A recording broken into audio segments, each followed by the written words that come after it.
Office of War Information was founded by Franklin D. Roosevelt and was assisted by Office War Director Elmer Davis in hopes of spreading information on World War II and creating a sense of patriotic support throughout the country. The main proponents of this policy would be affecting almost every U.S. citizen. First, the OWI gave more information about the war than what most people are wondering about. Secondly, it offered more opportunities for African Americans now being able to serve in the U.S. military.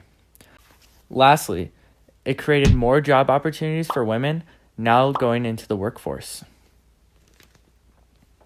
This policy was favored by many because they felt that it would expand Americans' knowledge of what was going on overseas. Many also felt that if Americans were seen as patriotic and coming together, then the enemies would see us as a force to be reckoned with.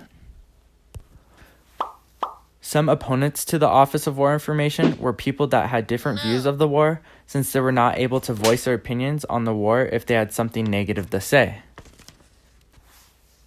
Since only certain information would be able to be spread by a limited amount of sources, this would then create a propagandic image not only seen by enemies, but by U.S. citizens as well. The main people in favor of the network allocation plan was the government and Americans. Many felt that since more Americans were gaining information, that it was a good thing. People wanted to stay informed on what was happening to their loved ones overseas. This information was widely accessible through radio airwaves, so as long as a family could own a radio, they could know what was happening overseas. The mandatory broadcasting of war propaganda in radio was now forcing Americans to get involved in the war and become more aware of what was happening, since it wasn't just being spread in newspapers, it was now entering the homes through the radios. Ultimately, the network allocation plan came along during the 1940s and was implemented by the Office of War Information.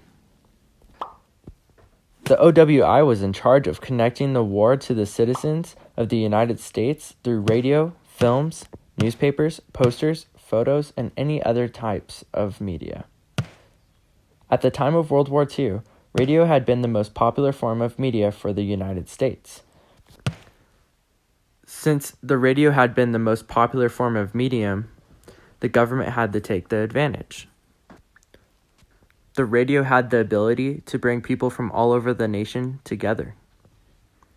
With there only being 3 major radio stations giving out most information, people on the West Coast were able to listen to the same things as people on the East Coast.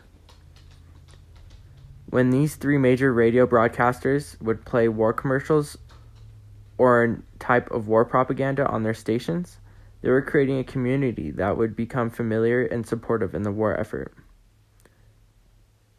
What had created a huge spark in the propaganda world through radio and other forms of media was the attack on Pearl Harbor just before the OWI was created. The people were unclear with who and why things were happening to them. The OWI was there for people to understand what was going on and made it so people would root with the United States as they joined the Allies in the fight to protect their country. The U.S. had wanted to fight off Europe before they dealt with Japan directly, so they had to turn the public already created hatred for Japan into hatred towards Germany under the ruling of Hitler. This took lots of work by the OWI to produce new targets in the propaganda.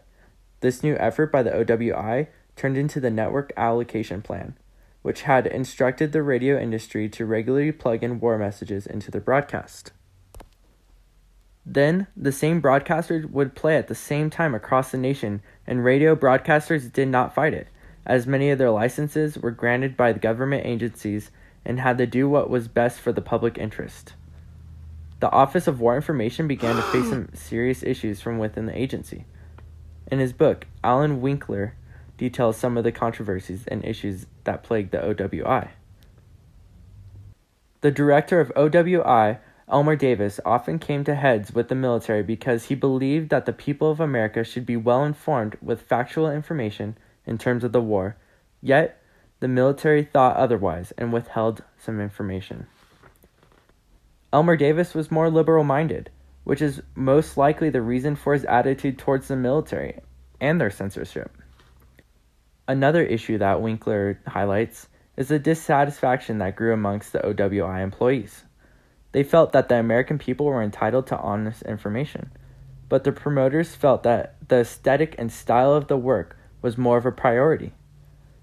These promoters were pressured by the employees into focusing their skills on creating work that exclusively captured the attention of the people rather than presenting them with what the people really needed, which was the truth. With the pressure, some of the OWI employees became fed up with the dishonest agenda and eventually resigned. The Office of War Information increased access to the public sphere because it aimed to unite the United States to join the war effort. It bridged the divide between civilian communities and the battleground. The term propaganda is often associated with negative connotations because of its connections to psychological warfare and the spread of disinformation.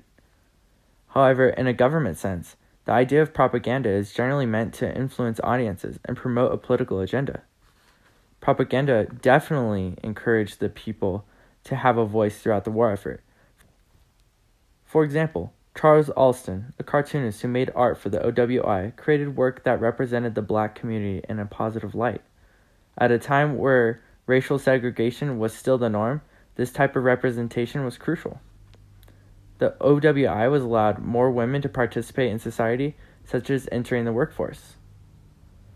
This propagandic effort was very positive in terms of inclusion of citizens. A common critique at the time was that the president was disseminating propaganda in the guise of information. However, after Pearl Harbor, the fear of revolving around propaganda diminished because the people needed answers. The goal of the OWI was to eliminate apathy for the war and reduce inconsistency regarding information, making sure all Americans were informed and well aware of what was happening of the details of the war.